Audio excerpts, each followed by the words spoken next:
So the topic which I have selected, the prosperity through organic farming. And I take privilege to say the announcement of Indo-Japanese organic farming technologies in North India. So this is the beginning. This is the zero date, I call it. And now let me just give an introduction about myself. I'm a plant scientist working for last 30 years with following organizations and activities. We have a institution promoted by the scientists, which is called Horticulture Produce Management Institute. And we are in agriculture education through Center for Agribusiness and Disaster Management, which is the initiative with a leading university in the Western UP called Soviet University. And we have a company called Indian Potato Limited, one of the largest potato exporter from India. And then we have a new company which has recently been launched with Mr. Manoj for taking some initiative, that is HPMI Technologies Limited, Private Limited. Now, why organic farming and how? This is another big issue. So the two agendas: why to have safe food without any harmful chemicals, residues, including agrochemicals and chemical fertilizers. And of course, safe, healthy, hygienic, adulteration-free superfood, which gives us the nutrition as well as heal us, the immune system, to fight with COVID and other immunity-linked diseases. And how? By adopting transparent agri-business guarantee system, by following NPOP protocols with traceability under participatory mode with win-win situation, by integrating all available scientific organic farming options, by introducing farm to energy model and risk sharing mechanism. This is how we plan to integrate with the organic farming options. Now, these are the reasons why we are going to have this organic farming. You know, India in around 120 million hectare land, it is filled with the pesticide residues and pesticide, different kind of pesticide, insecticides. This is old data, but you can have a feeling what kind of agriculture we have in India at the moment. And now you see the regions, most of the chemicals which are being used in India have been banned worldwide, but unfortunately due to various reasons, they are being still used in India. So we have no option, we can't have the control, we can't have the regulatory system, but of course we can stop using this produce. So let's promote organic farming. So these are the things you can see how much is the primary, secondary and tertiary uses. The residues are there, certain chemicals they don't even break down and they are stored in our liver.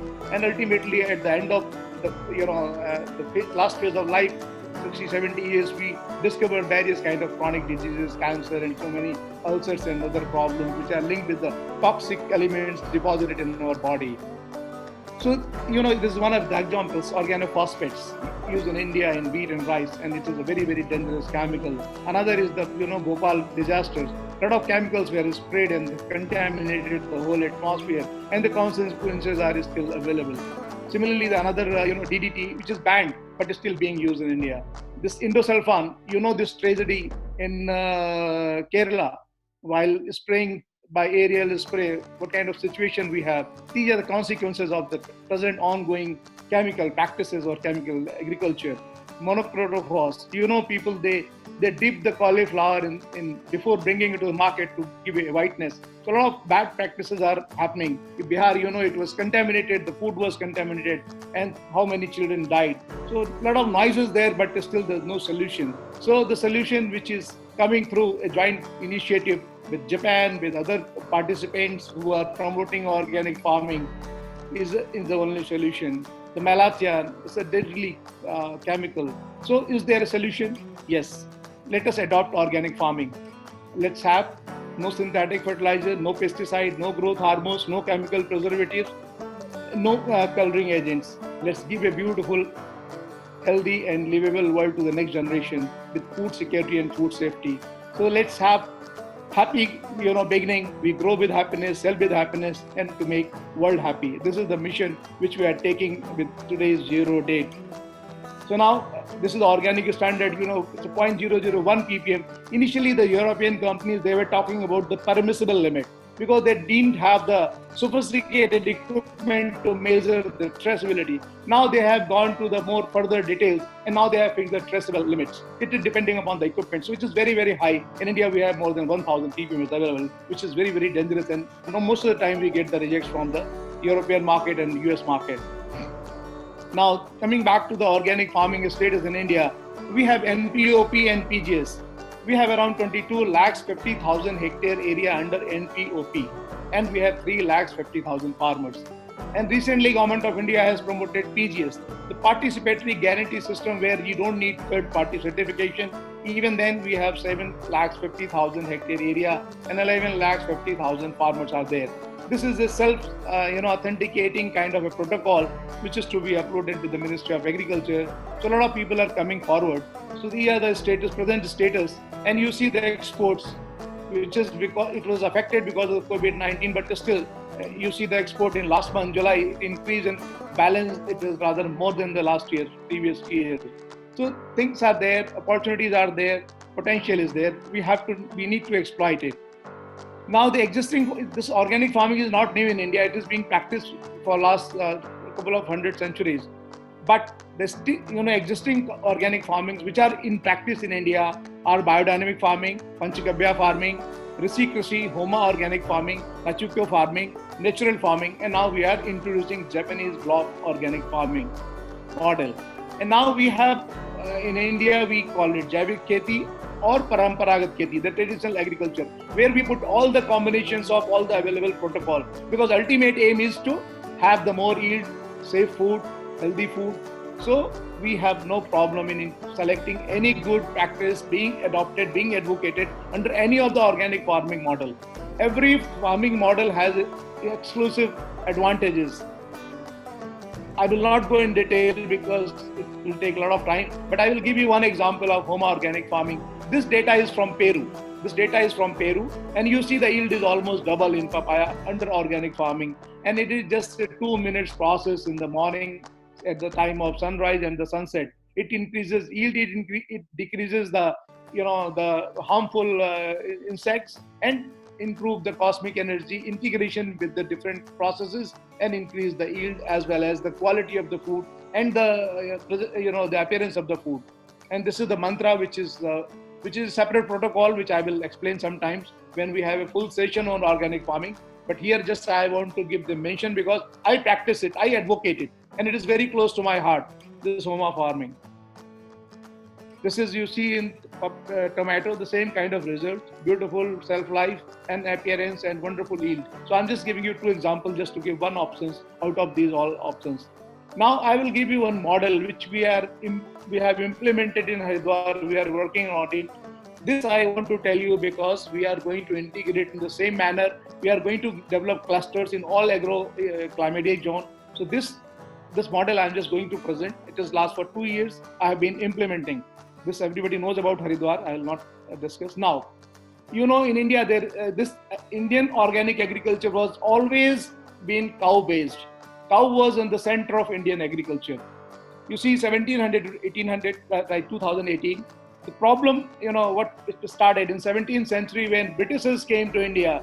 They discovered what is the strength of Indian agriculture, and they discovered that Indian agriculture is a cow-based agriculture. So just they wanted to promote this chemical fertilizers and other things from British side. So they started slaughtering of Indian cows, and they introduced a slaughterhouse in Calcutta with 30,000 cow slaughtering system. And over a period of time, they slaughtered many cows. And finally, the problem started for the fertilizers and self-sustainability. And this chemical fertilizer was introduced. And after that, of course, because we were desperate for the foods, and we got, somehow motivated or convinced for green revolution, and we did the whole country under chemical fertilizer. And now we are going to back to reverse the process. Anyway, we have to do whatever the situation requires. So this is the genesis of this project, which I was trying to do that. And now in 2014, Indian government, announced the policy that cow slaughtering is banned. It was banned even in the Mughal period also. But some people were doing it unofficially. But this government did it seriously. So all the cows, they came on the road because the farmers, they were not nourishing them because they were not milking cows. So they came on the cows, and a lot of problems started. So the group of saintly people in Haridwar and myself, we started a program in Haridwar where we started collecting all the cows from different areas which were being discarded by the farmers. And we started this project. So this is the organization called Sri Krishna, and this is being managed by the saintly people. They are all sannyasis, They are not, any NGO or something like that, but they are sannyasis. They promoted this organization, and I supported them technically and commercially. So what we did, we have around 13,000 cows, and we are sustainable model. We generate money, we earn money, spend money on these cows. So this is the unit which I am showing you. This is 3,000 cows, and we process 25 tons cow dung every day and the cow urine to make biofertilizers, different kind of inputs. I'll show you. And we make CNG also, which we sell to a local industry. So this is how we are earning money without having the milk from the cow dung and cow urine. So this is what being done in 17th, 18th century. The whole country's economy and the agriculture was based on cow byproducts, the urine and the cow dung, which is much more beneficial than the milk. So this is the biofertilizer, the dry biofertilizer, and the slurry. This is the CNG unit. And now this is the process which I'll just skip. And now we have developed these organic agri inputs for all kind of problems for agriculture, and they have been tested, verified, and authenticated by Pantnagar Agriculture University, which is the known university in whole of the world. And they have tested everything through their KVKs in Roorkee, and they have given the certificate for their efficacies, for their applications. So we have different kind of products which you can just I'm quickly running through different kind of product for as a pesticide, insecticide, weedicide. So all kind of agri inputs are now available by using cow dung and cow urine with fortification for different other ingredients.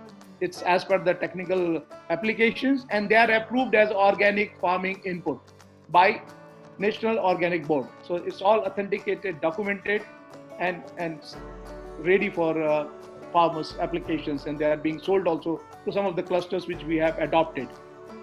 Now this is the another project we call, because this is the back end. We have developed the agri input, but how we are going to sell it, how we are going to market it. So this is the forward linkage which I am explaining in few minutes. So we decided to promote self-employment opportunities. So we designed a model for selling this. I call it Jinko Mart. So this is the model, this is the route where we are going to have the retail outlets where this product of certified organic products will be sold.